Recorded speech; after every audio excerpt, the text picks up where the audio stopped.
পুলিচৰ লগত সৃষ্টি জড়িত হৈ থাকে। সৃষ্টি কেনেকৈ জড়িত হৈ থাকে মই কওঁ।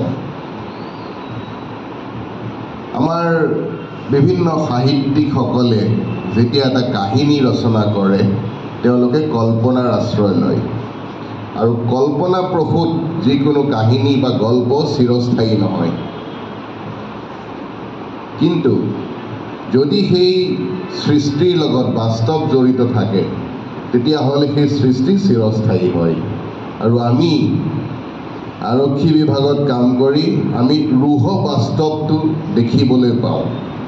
যিখিনি বস্তু বা যিটো দিশ সৰ্বসাধাৰণ জনতাই নেদেখে এজন ব্যক্তিৰ সেই দিশটো আমি দেখিবলৈ পাওঁ। এটা পৰিয়ালৰ আমি সেই দিশটো দেখিবলৈ পাওঁ কৰ্তব্যৰ খাতিৰত। গতিকে সেই দিশটোৰ লগত জড়িত যদি কিবা সৃষ্টি হয়, যিসকল ব্যক্তিয়ে সেই দিশটোৰ লগত জড়িত সৃষ্টি কৰে সেই সৃষ্টি চিৰস্থায়ী হ'ব পাৰে।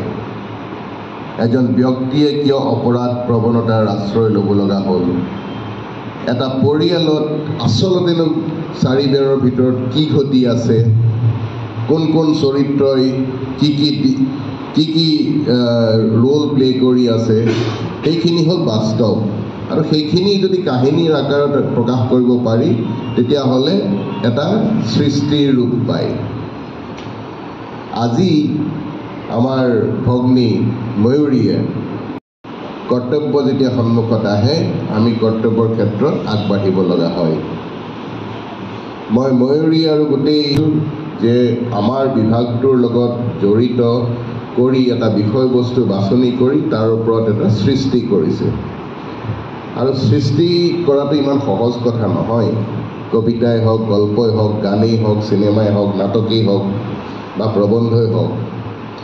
এগৰাকী মাতৃয়ে যেতিয়া এটা সন্তান জন্ম দিয়ে যিটো আনন্দ পায়, এই সৃষ্টিশীল ব্যক্তিসকলে এটা সৃষ্টি কৰি সিমানেই আনন্দ পায়।